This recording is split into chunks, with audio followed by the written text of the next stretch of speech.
नमस्कार, बहुत स्वागत है आप सभी का। मैं हूं सुशांत सिन्हा। नरेंद्र मोदी ने 240 सीटें आए या 303 या 300 से ज्यादा या 350 से ज्यादा, कितनी भी सीटें आए, नरेंद्र मोदी ने ठान रखा है कि जो कहूंगा वो करके दिखाऊंगा। और आज उसी कड़ी में बड़ा दिन है क्योंकि देश में one nation one election bill आज लोकसभा में पेश कर दिया गया है। और नरेंद्र मोदी के लिहाज से ये गेम चेंजर बिल है, जो देश के लिए गेम चेंजर साबित होगा। सिर्फ मोदी के लिए नहीं कह रहा हूं, लेकिन इसका बहुत भयंकर विरोध हो रहा है। जो लोग चाहते हैं कि पुराने जमाने में लौटकर बैलेट पेपर से चुनाव हो, वो पुराने जमाने में जिस तरह से चुनाव होते थे एक साथ, उसके लिए तैयार नहीं हो रहे। आज ये बिल पेश हुआ तो क्या हुआ, ये आपको इस वीडियो में दिखाऊंगा। लेकिन वीडियो के अंत तक जब सारा एनालिसिस हो जाएगा तो आपको ये बताऊंगा कि आखिर असल वजह क्या है, इस बिल में ऐसा क्या है जो ये लोग इतना विरोध कर रहे हैं नरेंद्र मोदी के इस बिल का, इस सरकार के इस बिल का। वो आपको फैक्चुअली समझाऊंगा। लेकिन पहले आप जरा बता दीजिए, आप वन नेशन वन इलेक्शन के साथ हैं यानी, जरा कमेंट करके बताइए ताकि सबको पता चले कि देश क्या सोचता है। पहले आज की बड़ी खबर आपको बता दूं, एक देश एक चुनाव बिल लोकसभा में पेश हो गया। पहले पेश हुआ तो वोटिंग को लेकर हंगामा हुआ कि भाई कम वोट गिन रहे हैं, ये हो रहे हैं, ज्यादा हो रहे हैं। अमित शाह ने कहा कि भाई काम कीजिए, पर्ची दे दीजिए। और उसके बाद वोटिंग हुई तो 269 वोट इस बिल के पक्ष में पड़े हैं और विपक्ष के 198 वोट पड़े हैं। यानी विपक्ष ने इस बिल को जो रोकने का प्रयास किया वो कर नहीं पाया और वहां उसको मुंह की खानी पड़ी। दूसरी बात, अब आप सुनिए कैसा कैसा लोग तर्क दे रहे हैं। धर्मेंद्र यादव जो समाजवादी पार्टी के सांसद हैं, उन्होंने कहा यह मुसलमान विरोधी बिल है। मतलब देश में एक साथ चुनाव हो जाएंगे तो मुसलमान का विरोध हो जाएगा। मतलब ये कहां से आते हैं ये लोग, कौन है ये लोग? मतलब ये लॉजिक तो मंगल ग्रह पे भी नहीं चलेगा बॉस कि मतलब देश में एक साथ चुनाव आएंगे, हो जाएंगे अगर राज्यों के और केंद्र के, तो मुसलमान को क्या कष्ट हो जाएगा भाई? बाकी किसी को कष्ट नहीं होगा, मुसलमान का विरोध हो जाएगा। गजब मुस्लिम वोट के लिए लोग करते हैं भाई, गजब, अति कर देते हैं, अलग लेवल पे चलेगा। और चूंकि कांग्रेस और इनकी लड़ाई चल रही है यूपी में मुस्लिम वोट बैंक पाने के लिए संभल वाले मामले के बाद, तो अब ये सीधा इसको लेकर मुसलमान वाले वोट पर। आगे सुनिए, आम आदमी पार्टी कह रही है, भाई उनके संजय सिंह खड़े हुए, उन्होंने कहा कि नरेंद्र मोदी अभी ये बिल ला रहे हैं, उसके बाद चुनाव ही खत्म कर देंगे। इस देश में चुनाव खत्म हो जाएगा। आप देखते होंगे अलग अलग राज्यों के चुनाव से पहले पेट्रोल का दाम कम हो जाता है, डीजल का दाम कम हो जाता है, लोगों को राहत मिलती है। अब क्या है कि 5 साल में एक बार चुनाव होगा तो मोदी जी पेट्रोल डीजल के दाम बढ़ा देंगे। पेट्रोल 250 रुपए डीजल मिलने लगेगा, रुपए मिलने, और डीजल 200 रुपए मिलने लगेगा। इसलिए चुनाव को लेकर कहीं ना कहीं राजनेताओं के मन में डर बना रहता है। राजनेताओं के बीच ये चुनाव का डर ही खत्म हो जाएगा इसके बाद। अब आप देखिए कि ये कह रहे हैं, मतलब पब्लिक के मन में डाउट भर दो कि अरे यार ये 5 साल में चुनाव होगा तो फिर पेट्रोल डीजल के दाम ही कम नहीं होंगे। अभी तो लोकसभा का चुनाव हुआ था, कौन सा 50 रुपए कम कर दिया पेट्रोल डीजल के दाम? पेट्रोल डीजल के दाम अंतरराष्ट्रीय बाजार की कीमतों पर तय होते हैं और नरेंद्र मोदी सरकार उसी के हिसाब से चलती है। कितने ऐसे चुनाव आए जो आकर चले गए लेकिन पेट्रोल डीजल के दाम कम नहीं हुए? और आप भी तो हर इलेक्शन के बीच में जो है वो कह देते हो, इलेक्शन आने वाला होता है तो कह देते हो यमुना साफ कर देंगे, वो कर देंगे, ये कर देंगे। तो वो क्या होगा फिर? आपको भी तो 5 साल की छूट मिल जाएगी, वैसे ही अभी मिली हुई है। तो ये आम आदमी पार्टी का तर्क है। एक भाई साहब हैं मनीष तिवारी, ये कांग्रेस के सांसद हैं। इन्होंने क्या कहा भाई? इन्होंने कहा कि एक देश एक चुनाव बिल संविधान के मूल ढांचे पर हमला है। बिल को पेश और स्वीकार किया जाना विधायी नियमों के खिलाफ है। मेरी अपील है कि इसे वापस लिया जाए। ये मनीष तिवारी कह रहे हैं कि मतलब संविधान के खिलाफ है, एक साथ अगर देश में चुनाव हो जाएंगे, वन नेशन वन इलेक्शन आ जाएगा। तो संसदीय कार्य मंत्री किरण रिजिजू ने पूछा कि भाई क्या नेहरू असंवैधानिक थे? क्योंकि इस देश में 1952, 1957, 1962, 1967 के चुनाव, केंद्र के चुनाव, लोकसभा चुनाव और विधानसभा चुनाव एक साथ ही होते थे। यानी जिन लोगों ने संविधान बनाया उनके सामने, उनके नजर के सामने एक साथ वन नेशन वन इलेक्शन होता था। तो अगर ये संविधान के खिलाफ था तो उस वक्त कैसे हो रहा था? 1967 तक कैसे होता रहा? वो तो बाद में इंदिरा गांधी की चली तो उन्होंने खत्म कर दिया एक तरीके से सब। तो ये इस तरह की बात है। अब एक बार जरा ओवैसी को सुनिए, फिर आपको बताता हूं इसके पीछे की विरोध की असली वजह क्या है। It's the right to democratic self-government, which is part of Article 1419. And if a legislative assembly is dissolved, sir, and midterm elections are conducted, the tenure of that assembly will not be for 5 years, sir. This in itself is a violation of parliamentary democracy, which envisages a tenured legislature. Sir, constitutional scheme makes it clear that once elections are conducted, the House should have a right to function for the next 5 years. This is a violation of basic structure. that such a provision is being done for administrative convenience, not for constitutional purpose. Sir, the principle of federalism means that states are not mere appendages of the center. States are not dependent on the union for their existence. This is the value of federalism, sir. Sir, in conclusion, Parliament is not competent to make any law that violates fundamental rights or the basis of the Constitution, sir. This bill indirectly introduced a presidential style of democracy. This bill is based on maximizing political gain and convenience. This bill will finish off regional parties. This bill is only brought in to massage the ego of the supreme leader. तो ओवैसी कह रहे हैं कि ये bill, ये one nation one election होगा तो क्षेत्रीय पार्टियां खत्म हो जाएंगी।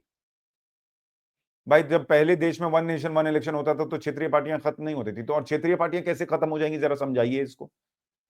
और दूसरा कह रहे हैं कि नरेंद्र मोदी के ईगो मसाज के लिए आया है। नरेंद्र मोदी का ईगो मसाज होना होता तो क्या वो काम होता जिसके बारे में आज अमित शाह ने बताया है? सुनिए अमित शाह ने क्या कहा है, उसके बाद आगे की बात बताता हूं। कि इसको जेपीसी को दे देना चाहिए। जब ये संविधान सुधार का विधेयक, संवैधानिक संशोधन जब कैबिनेट में चर्चा में आया, तब प्रधानमंत्री जी ने स्वयं मंशा व्यक्त करी थी कि इसको जेपीसी को देना चाहिए। इस पर विस्तृत चर्चा सभी स्तर पर होनी चाहिए। इसलिए मुझे लगता है कि इसमें सदन का ज्यादा समय जाया करे बगैर, अगर मंत्री जी कहते हैं कि इसको जेपीसी को सौंपने के लिए वो तैयार है, तो जेपीसी में होगी और के रिपोर्ट के आधार पर कैबिनेट इसको पारित करेगी, तब भी फिर से चर्चा होनी है। तो मैं मानता हूं कि माननीय मंत्री जी अगर जेपीसी में रखने की इच्छा व्यक्त करते हैं तो यहीं पर एक चीज समाप्त हो जाएगी। यानी अमित शाह ने खड़े होकर क्लियर कर दिया कि जब कैबिनेट के पास ये वन नेशन वन इलेक्शन का बिल आया तो प्रधानमंत्री नरेंद्र मोदी ने खुद कहा कि इसको जेपीसी में भेज दीजिए, सदन में रखिए, उसके बाद ज्वाइंट पार्लियामेंट्री कमेटी के पास भेज दीजिए, जिसमें अलग अलग दलों के लोग होते हैं, वो अपनी राय रखते हैं, सुझाव देते हैं कि इसमें क्या अच्छा हो सकता है, क्या बुरा हो सकता है, क्या चेंजेस करने। यानी नरेंद्र मोदी खुद चाहते हैं कि सारे दल के लोग इसको लेकर चर्चा करें, पहले जेपीसी में चर्चा करें, फिर एक जो है और रिफाइंड बिल आए, उस पर सदन में चर्चा हो और उसके बाद देश में ये लागू। तो नरेंद्र मोदी के ईगो का प्रश्न क्या हो गया? नंबर तो था ही भाई, वो कहते कि भाई हम जो है उसको इसी तरह से करा लेंगे। आप देखिए ना भाई, जिस तरह से इस मुद्दे पर जब रामनाथ कोविंद समिति बनी तो 47 राजनीतिक दलों ने अपनी राय दी, उसमें से 32 ने समर्थन किया कि भाई ये इसी तरह से वन नेशन वन इलेक्शन होना चाहिए। 15 ने विरोध किया। जिन 15 ने विरोध किया उनके सांसदों की संख्या 205 है, वोट पड़े 198। 7 सांसद कहां गए पहले तो ये पता कीजिए। उसके बाद इन्होंने सिफारिश क्या की थी, सभी राज्य और विधानसभाओं का कार्यकाल, कोविंद कमेटी ने कहा था कि भाई एक काम कीजिए, जो अभी सरकारें जहां जहां चल रही हैं उसको बढ़ा के 2029 तक कर दीजिए। 2029 में जब लोकसभा का चुनाव होगा उसी में साथ में विधानसभा का चुनाव हो जाएगा, वन नेशन वन इलेक्शन हो जाएगा। इसमें दिक्कत कहां है?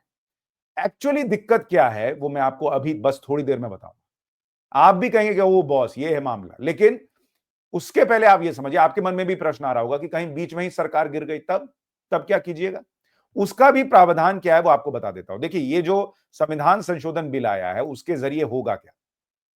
एक तो अनुच्छेद 82A इसमें जोड़ा जाएगा ताकि लोकसभा और राज्य विधानसभा के चुनाव एक साथ कराए जा सके।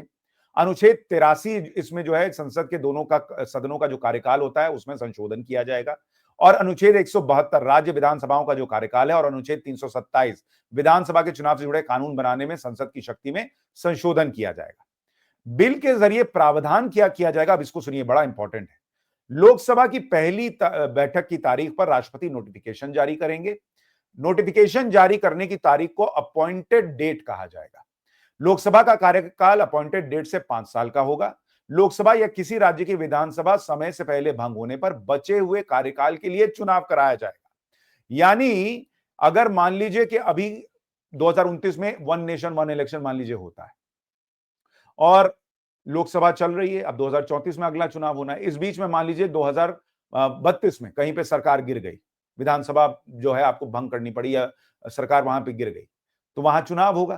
तो वहां चुनाव होगा तो वो 2032 में जो चुनाव होगा और उसमें जो सरकार बनेगी किसी राज्य में वो 2032 से 2034 तक के लिए होगी। ये इसमें प्रावधान है और उसके बाद 2034 में फिर सबके साथ हो जाएगा।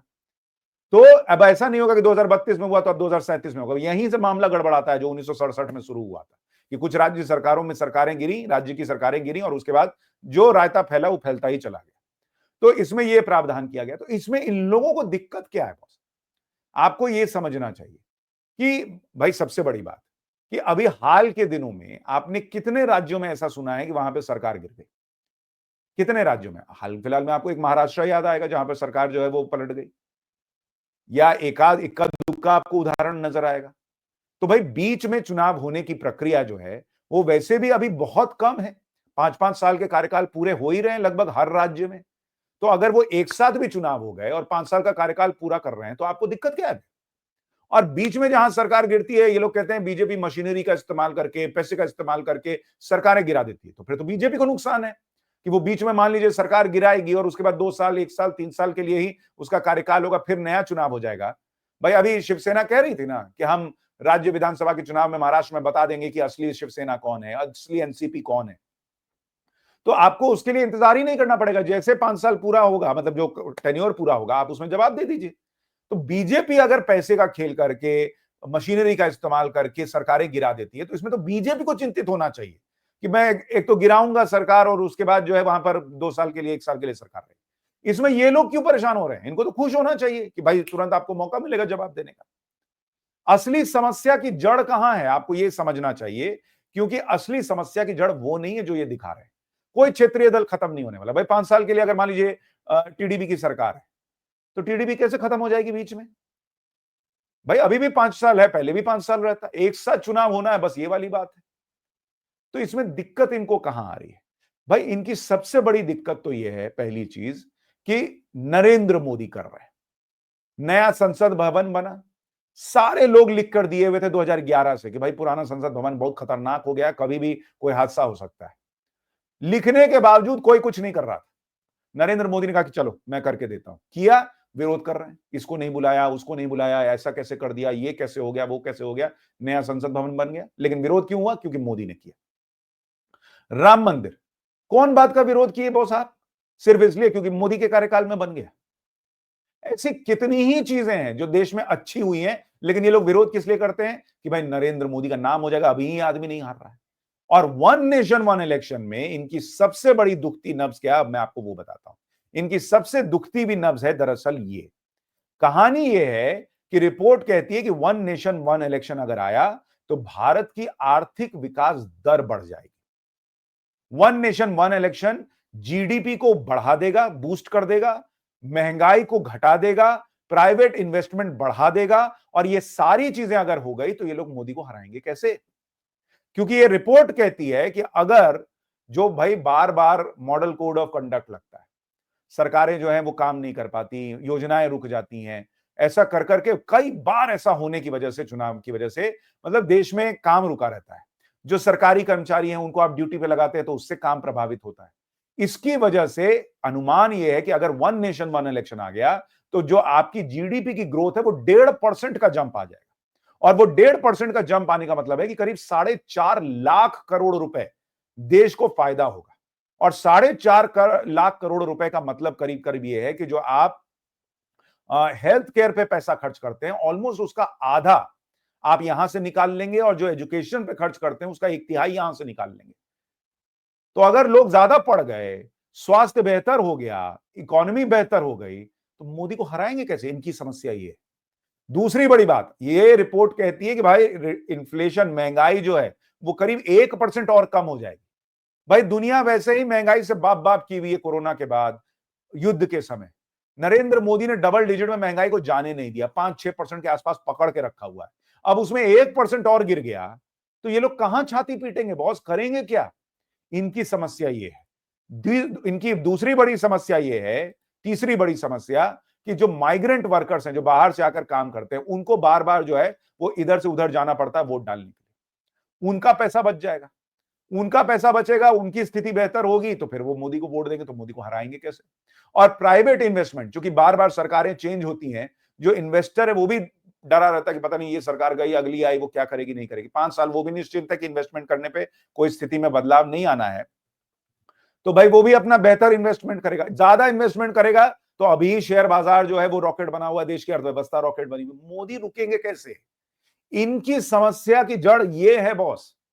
नहीं तो वन नेशन वन इलेक्शन से इनकी सेहत पे कोई असर नहीं पड़ना। भाई 2027 में यूपी का चुनाव होना, वो अगर 2024 में मान लीजिए अभी हो जाता तो क्या फर्क पड़ता? अखिलेश यादव को तो और मोमेंटम मिलता। भाई आपने जो भी नैरेटिव फैलाया कि आरक्षण खत्म हो जाएगा, ये हो जाएगा, उसका तो फायदा मिल जाता ना आपको। लोकसभा में मिला, वही साथ में यूपी में मिल जाता, आपकी तो यूपी में सरकार बन जाती, आपकी तो बल्ले बल्ले हो जाती। लेकिन क्यों ये क्योंकि इनको पता है कि इस तरह का झूठा नैरेटिव बार बार चलेगा।